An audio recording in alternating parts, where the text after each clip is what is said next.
E salve o tricolor paulista! Rick aqui para fazer o pré-jogo, né? De São Paulo e Talheres. Jogo amanhã, terça-feira, né? Se você às vezes já tá vendo esse vídeo na terça-feira, é terça-feira às 19 horas. Jogo esse no Morumbis, na nossa casa. Na nossa casa tem que mandar a gente, apesar de os últimos jogos não ter sido bem assim, né? E a gente vem falar um pouco sobre escalações, sobre o que tá acontecendo, sobre o jogo como um todo. E se você gosta do conteúdo, não esquece de se inscrever aí no canal e deixar o joinha para que mais pessoas vejam.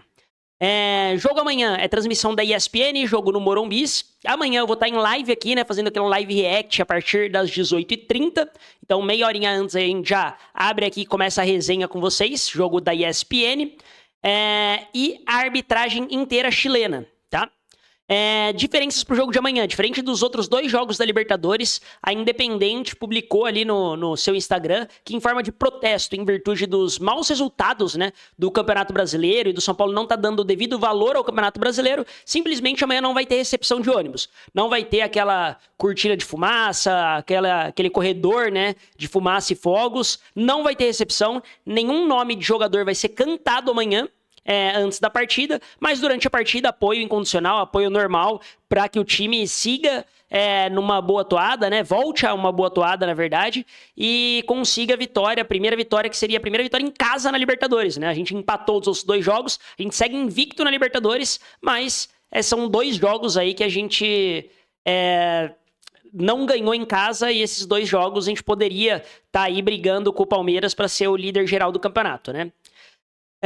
Mas vamos lá, vamos falar do jogo. Talheres, como é que o Talheres vem, né? O último jogo do Talheres foi na própria Libertadores e eles vão ficar 12 dias completos sem jogar, basicamente. Porque o Talheres, ele foi eliminado no Campeonato Argentino até que cedo, né? Ele não chegou aí pra fase de eliminatórias, ele ficou bem abaixo do Campeonato Argentino e simplesmente ele tá sem jogar o Campeonato Argentino e o único torneio que eles têm além do Campeonato Argentino é a Libertadores. Então o último jogo dos caras foram na própria Libertadores, né? Que eles ganharam de 2-0 do Alianza Lima em casa. E antes disso, o outro jogo também tinha sido na Libertadores, que eles empataram em 0-0 com o Libertad do Paraguai em casa. Então tudo isso aconteceu na casa do próprio Talheres, né? O Talheres, os 4 pontos que ele conquistou foi em casa. O São Paulo é o único time que arrancou pontos do Talheres fora de casa, né? Conseguiu os 3 pontos. E o Talheres, os outros 2 jogos, acabou empatando com o Libertad e ganhando do Alianza Lima. Esse jogo em si, falar do Talheres é difícil, porque os caras estão há muito tempo sem jogar. Esse mês eles só jogaram esses 2 jogos na Libertadores. Eles vinham de uma fase horrorosa, né? Na verdade, de um ano horroroso. O ano do Talheres estava muito ruim. Mas essas 2 vitórias, com um pouco mais de tempo de treino, pode ser que embale o time. E agora eles estão brigando por uma vaga na Sul-Americana. É uma briga direta com o Alianza Lima. Eles estão em terceiro com a mesma quantidade de pontos do Alianza Lima. E basicamente, se o Talheres ganhar, a chance de se classificar é muito alta. Então, apesar de ser um jogo onde o Talheres já tá eliminado, o São Paulo já tá classificado, é um jogo que vale muito pro Talheres, porque essa vaga aí de consolação, esse prêmio de consolação, o Talheres com certeza vai querer, até para tentar salvar o ano, já que o ano tá muito ruim, e ir pra, às vezes, ir para um mata-mata lá na Sul-Americana, pode ser que o Talheres brigue, né? Porque o Talheres tem sua força dentro de casa. Então, o São Paulo tem que tomar muito cuidado, que apesar do jogo já ser um jogo que o São Paulo está classificado e que o Talheres já está eliminado, vale muito ainda assim para o Talheres tentar essa vaga na Sul-Americana. E para o São Paulo, vale ainda assim tentar a primeira colocação geral, a segunda colocação geral, perdão, na fase de grupos, né? Então o Palmeiras já garantiu a primeira colocação geral e o São Paulo tá brigando na segunda colocação geral com o River Plate. O River, no exato momento, tá com 1 de saldo a mais que o São Paulo. Se o São Paulo fizer uma vitória ali de 2, 3 gols contra o Talheres e de repente o River ganhar só de 1, o São Paulo pode assumir essa segunda colocação geral. Se não, ganhando, São Paulo pelo menos garante a terceira colocação geral, que também é bom, né? Não é de todo ruim conseguir a terceira. Lembrando que o ano passado, quando a gente jogou tanto as oitavas quanto as quartas, e decidindo em casa, a gente tinha passado com a 4ª ou 5ª melhor campanha, né? Então conseguir a terceira melhor campanha também não é ruim, por isso que essa vitória é muito importante pro São Paulo, tá? Apesar de não ser um jogo onde vai mudar muita coisa, para agora, né, para as oitavas, por exemplo, que é sorteio, mas mais para frente, para quartas, para semifinal, pode fazer muita diferença a gente ter uma boa campanha agora, desde que a gente não cruze rápido, por exemplo, com Palmeiras e River Plate. Então, o São Paulo goleando tem uma boa chance de ficar em segundo geral, ganhando já garante pelo menos a terceira colocação geral e pode até torcer por um tropeço do River, né, porque às vezes o River empata também e a gente consegue ali ficar com uma segunda colocação geral. São Paulo tá cheio de desfalques, tá? Isso é um problemaço. O São Paulo já vinha com alguns desfalques que a gente já sabia que a gente ia ter, né? Até a pausa para a Copa do Mundo de Clubes, mas conseguiu ampliar essa lista. Como, né? Já tinha Lucas, que, enfim, machucou ali, voltou a ter dor no joelho e parou para se tratar de fato. A gente nem sabe se ele vai voltar imediatamente após a Copa do Mundo, né? A gente só sabe que até a pausa é certeza que ele não joga. A gente tem Caleri, que vai ficar o ano inteiro fora. Luiz Gustavo, que teve a tromboembolia pulmonar, né? Que a gente já sabia que estava fora. O Ferreirinha acabou virando um desfalque até que relativamente recente. O Luca virou um desfalque até que relativamente recente. Teve o Marcos Antônio. O Igor Vinícius já tem essa pubalgia, que deve fazer uns 3 anos que ele tem essa pubalgia e sempre acaba ficando de fora de jogos. O Juan, ele deve seguir fora. Ele ficou de fora do último jogo e deve seguir fora para esse. Então também é mais um desfalque. E além disso, o Alisson tá suspenso porque ele foi expulso contra o Libertad do Paraguai. E o Oscar tem um edema ali na coxa, ele não tem uma lesão detectada, mas o São Paulo, talvez para não correr riscos, não vai começar com o Oscar. Talvez o Oscar não seja nem relacionado para esse jogo, talvez ele fique fora mesmo do jogo. Ou seja, ao todo, são potencialmente aí 10 desfalques para o São Paulo para essa partida. E, assim, 10 desfalques importantes, né? Se a gente colocar que Lucas, Caleri, Luiz Gustavo, Ferreirinha, todos esses vinham sendo titular do time, né? É bastante titular de peso que a gente acaba perdendo aí. E o Oscar com certeza também seria titular, né? Então, bem complicada essa quantidade de lesões do São Paulo. Essa pausa para a Copa do Mundo de Clubes vai fazer muito bem para a gente recuperar todo mundo e, se tudo der certo, né, ter um segundo semestre com todos os jogadores de volta. Com exceção do Caleri, né, que realmente vai ficar até o fim do ano. Novidade no time relacionado, no time que potencialmente pode entrar. O Mike, lateral direito da base, que foi pedido desde a época da Copinha, vinha dando muitas assistências, deu muitas assistências na Copinha, vinha jogando muito bem, sendo um lateral que, aparentemente, um lateral direito que sabe cruzar e etc. Ele não vinha sendo relacionado para o time principal e ele mesmo anunciou que ele foi relacionado para a partida de amanhã. Então o Mike é uma novidade, vai estar relacionado. É legal, eu acho, dar oportunidades pro Mike. A gente ficava se questionando, né? Por que o Mike não tinha oportunidades. Vai ter sua primeira oportunidade para estar no banco, vamos ver se ele vai entrar. Eu acho ainda difícil ele entrar durante o jogo, mas pelo menos vai ter uma primeira oportunidade de estar no banco, de estar num jogo de Libertadores, no Morumbis, enfim, tudo é experiência, né? Então acho que vale a pena, pelo menos, ele começar a ser relacionado. Isso era um problema que a gente sempre apontava.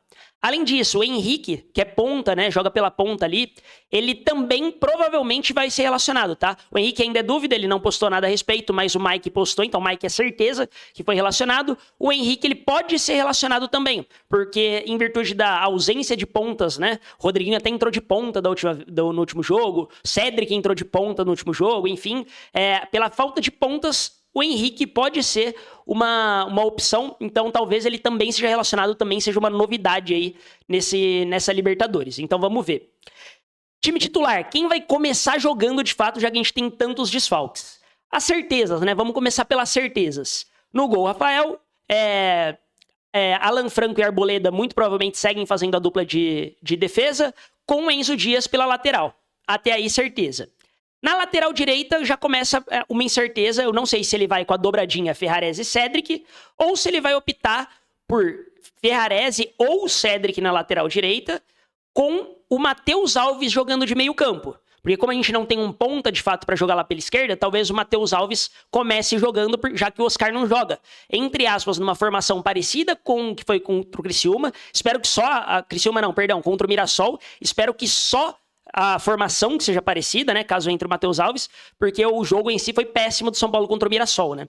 E basicamente, a gente precisa entender ainda o que vai passar na cabeça do Zubeldia. Se ele vai querer ir de Cedric e Ferrarese, eu acho que não faz sentido, é um jogo em casa de Libertadores que a gente precisa buscar a vitória. Eu sempre defendo que não faça essa dobradinha de laterais quando a gente tá jogando em casa. Eu acho que isso não é bom, mas enfim, pode ser que ele venha com essa dobradinha de laterais. Se não vier, ele vem com um deles, mais o Matheus Alves, muito provavelmente, tá? A dupla de volantes, muito provavelmente, vai ser Bobadilha e Pablo Maia, porque é os volantes que a gente tem, o Marcos Antônio sentiu, o Luiz Gustavo tá fora, o Alisson tá suspenso, então é Pablo Maia e Bobadilha, muito provavelmente. Acho muito difícil mudar isso. O trio de ataque com certeza vai ter Luciano, André Silva e Lucas Ferreira, então isso também é certeza no ataque. E a grande dúvida mesmo, para mim, vai ser essa questão se o Matheus Alves ele entra ali para fazer essa dobradinha, né, com o Cédric ou o Ferrarese, ou se o Matheus Alves vai entrar. Ou se o Matheus Alves não entra e de repente fica Cédric e Ferrarese, um na lateral direita e outro mais na ponta, igual a gente vem se acostumando.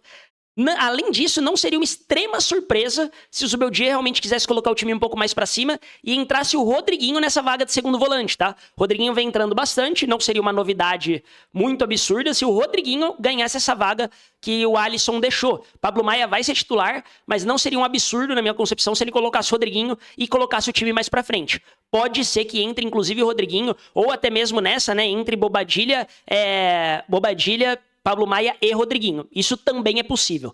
Vamos ver o que o Zubeldia vai decidir. Se eu fosse o técnico, eu iria de Cédric na lateral direita, com o Lucas Ferreira ali do lado dele, um pouco mais aberto ali pela esquerda, mas centralizando em vários momentos do jogo o Matheus Alves mesmo, com o Luciano ali fazendo um segundo atacante, aproximando mais do André Silva como atacante. Então eu iria com isso, e Bobadilha e Pablo Maia de meio campo, sem inventar muito, ali como um primeiro volante e um segundo volante. Então eu iria com essa escalação. Vamos ver o que o Zubeldia apronta, o que o Zubeldia realmente vai pro jogo. Falando do histórico do São Paulo, a gente vem dessa derrota patética, né, pro Mirassol, onde o São Paulo praticamente não entrou em campo, jogou muito mal. Bem verdade que o Mirassol não criou muita coisa, mas o Mirassol fez um jogo muito mais efetivo e tinha o controle do jogo, né? O Mirassol veio para empatar e se tivesse oportunidade faria o gol. Foi o que aconteceu. Teve oportunidades, fez os gols, ganhou de 2-0 do São Paulo. O São Paulo, nas pequenas oportunidades que teve, não fez o gol. Mas, jogo muito ruim do São Paulo. O Cubeiras, especificamente, eu acho que foi muito mal também nas substituições. Então, as substituições, na minha concepção, pioraram o time. Tudo o que ele fez errado. Ele colocou lateral no lugar de atacante, meia no lugar de atacante. Ele colocou o time pra trás quando o São Paulo precisava ganhar. Essa é a parte boa do Zubeldia voltar. Eu acho que o Zubeldia não é tão covarde quanto o Cubeiras. Eu acho que ele tem esse ímpeto um pouquinho mais ofensivo. E é bem verdade também que antes dessa derrota com o Mirassol, a gente vinha de uma derrota nos últimos 16 jogos, né? Então, por mais que tenha, assim, ligado um alerta essa derrota contra o Mirassol, por mais que a gente não possa ficar perdendo pontos no Brasileirão, essa sequência de 16 jogos vem com muitos empates também, né? Principalmente no Brasileirão, onde a gente ficou um bom tempo invicto, mas com só uma vitória, o que era patético, né? Hoje a gente tem 2 vitórias e 2 derrotas, basicamente, o resto é empate. Então, eu acho que o São Paulo, obviamente, liga o alerta com essa derrota pro Mirassol, até por conta do desempenho, que foi patético, porém, eu acho que não é momento da gente jogar tudo pro alto. Eu acho que uma vitória pode dar aquela abaixada, né, nos calores de bastidores, abaixada, uma esfriada ali na torcida, algo que possa voltar ao normal. Se a gente, de repente, consegue um bom resultado contra o Bahia também no fim de semana, eu acho que pode ser algo positivo. Depois da pausa ali, tem o Vasco ainda pra gente enfrentar, que a gente pode ir buscar outro bom resultado em casa, né, depois da pausa que a gente vai ter das eliminatórias, né? Não da Copa do Mundo. Lembrando que a gente joga contra o Talheres, Bahia, tem essa pausa de 10 dias mais ou menos, tem essa pausa aí de 10, 12 dias que o São Paulo vai ficar sem jogar por conta das eliminatórias, joga um jogo e depois Copa do Mundo de clubes, e aí o São Paulo vai ter uma mini férias, vai ficar um mês sem jogar aí, oficialmente, né? O São Com já falou que vai marcar alguns amistosos. Mas a questão é, esses 3 jogos que faltam aí, no mundo ideal, de novo, é sair com 9 pontos nesses 3 jogos. Ganha primeiro de tudo do Talheres, que é uma vitória importantíssima pra gente finalizar a Libertadores bem, a primeira fase da Libertadores bem.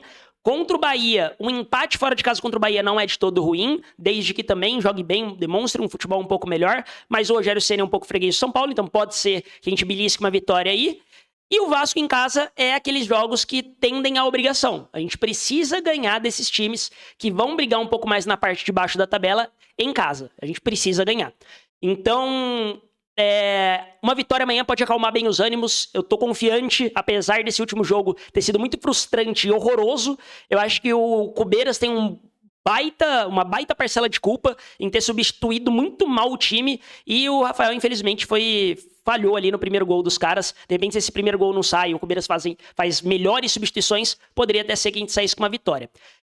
Não é passando pano, depois eu vou falar um pouco mais também, vou fazer um vídeo só disso, mas eu não sei o quanto esse desempenho ruim do São Paulo vem atrelado a esses desfalques, mais uma maratona de jogos e jogos um pouco pesados. Porque se você pensar que o São Paulo enfrentou o Libertad do Paraguai com um a menos e pressionou ainda assim, tentou buscar o empate, foi um jogo e buscou o empate no fim do jogo, e foi um jogo muito desgastante fisicamente para quem estava dentro do campo, porque estava se desdobrando para suprir a falta de um atleta. Logo na sequência, a gente tem que jogar contra o Grêmio, que é um jogo que a gente precisa buscar a virada, que também é um jogo de desgaste físico alto. Depois a gente joga num pasto, numa chuva danada, também não com um a menos, não que o adversário, né, mas com um a menos em campo, onde você precisa correr mais para fechar mais espaço. Então a gente vem de uma sequência de jogos onde o cansaço pode ter batido de leve. E também, né, acaba potencialmente podendo ter algum risco de lesão. É complicado a questão do Oscar, porque o Oscar vinha fazendo alguns bons jogos, não foi bem no último jogo, é bem a verdade, né, mas ele já estava sentindo desconforto, tanto é que ele sai no intervalo por conta disso. Mas é aquilo, né? São Paulo precisa se desdobrar, não é desculpa. Ainda assim, o time que jogou contra o Mirassol era um time favorito e o São Paulo não fez uma boa partida e precisa fazer contra o Talheres. A verdade é uma só. O São Paulo precisa ter um jogo melhor e mais consistente contra o Talheres pra gente garantir essa vitória e garantir pelo menos o terceiro lugar, torcer por um tropeçozinho do Inter pra gente ficar com esse segundo lugar geral da Libertadores. E é isso, se gostou do conteúdo, não esquece de se inscrever aí no canal, de dar essa moral, estamos quase batendo 400 inscritos, dá essa força aí pra nós, curte aí, recomenda pra um amigo São Paulino. Amanhã, lembrando, né, vou estar em live aqui e lá no TikTok também, pra trocar uma ideia, pra fazer a resenha durante o jogo, vou estar fazendo todos os reacts aqui, conversando com o chat, e é isso. Tamo junto demais, amanhã é dia de vitória se tudo der certo, e vamos São Paulo!